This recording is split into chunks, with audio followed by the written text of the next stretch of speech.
Looky here, you guys didn't have to wait a full 2 weeks before my next upload. And today we're talking about the Nintendo Switch 2 drama. Let's not waste any time, let's just jump into this.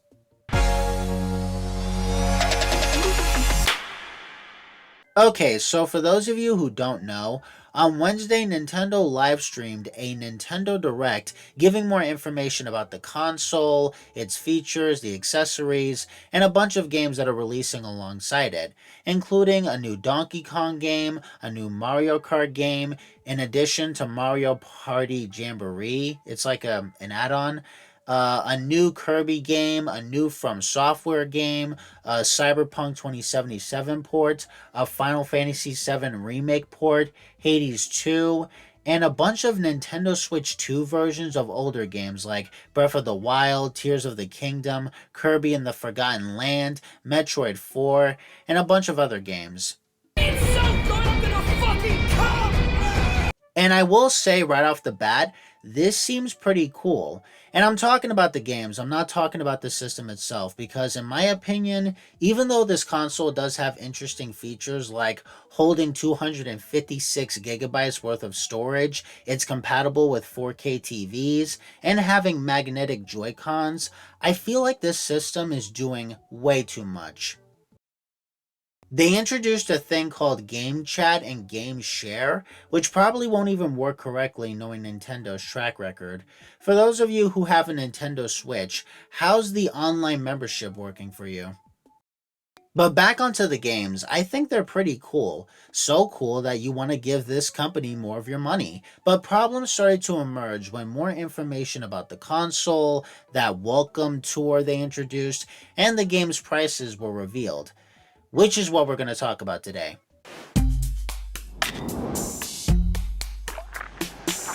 Now, I'm talking about this problem first because it really pisses me off. You know how the Nintendo Switch consoles have these little cartridges? You know, these little things? And the purpose of these cartridges is to have the game's data in it, right?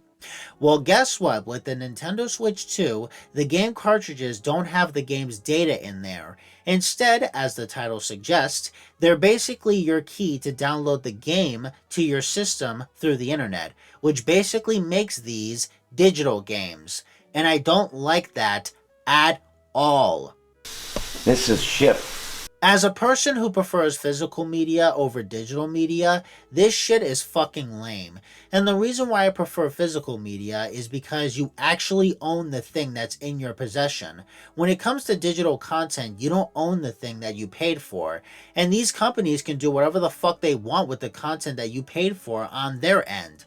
I mean, look what's going on with these streaming services now, removing shows and movies and other stuff, even though you paid for it with your own hard-earned money.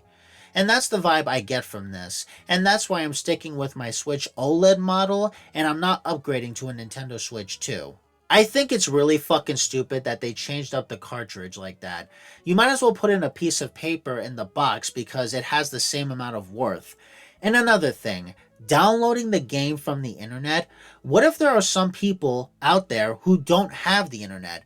What if there are some poor people who have video games and prefer to play offline, and they somehow get their hands on a Nintendo Switch 2, and unfortunately they can't access the game because they don't have internet? You didn't think about that, did you, you fucking assholes? Wait a second. Oh my fucking god. This is the PlayStation 5 Pro all over again. Okay, so the Welcome Tour is basically a digital manual for the console, giving you an insight on how the system works, from the console itself to the Joy-Cons, you name it. And while you're exploring, you get to play little mini-games while the developers talk about the system in greater detail. And guess what? This Welcome Tour, you have to pay for it.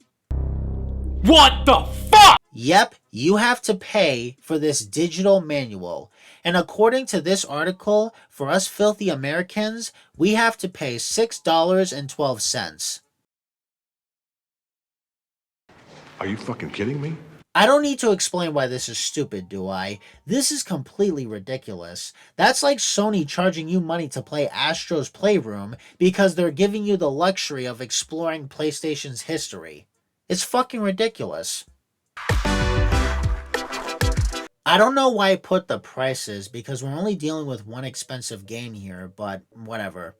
Mario Kart World is $79.99, making it $80 for a digital edition and $90 for a physical edition.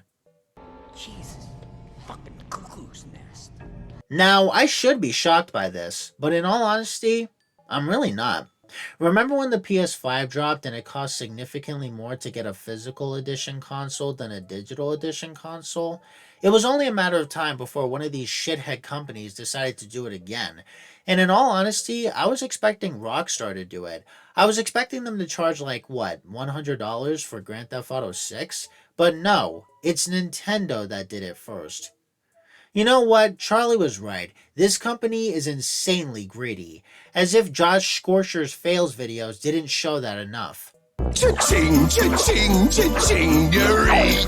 Money, oh money, how I love thee. Cha-ching, cha-chong, cha-changaroo. From pennies to dollars, any amount will do. And yeah, to quote the purple Mad Titan himself, this shit is inevitable. The gaming industry is going to start charging more for their games.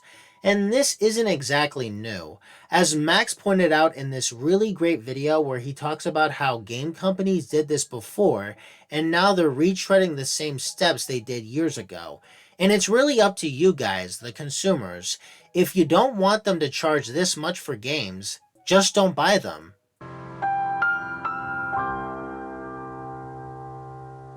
If you buy these games, you're encouraging the gaming industry to continue with this mindset. If you actually want change, this is your one chance to make it happen. Pull another Wii U era so Nintendo can be humble again, and if we stick it to Nintendo, then we can stick it to the rest of the gaming industry so they can learn their fucking places.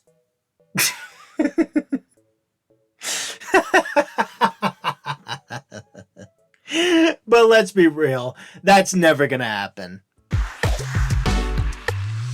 And that's all I have to say about the Nintendo Switch 2 drama.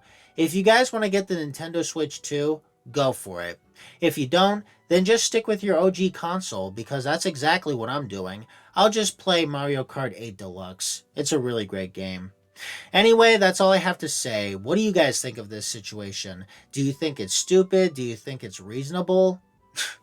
Don't know why you would ever think that. Tell me in the comment section below, and I'll catch you guys later.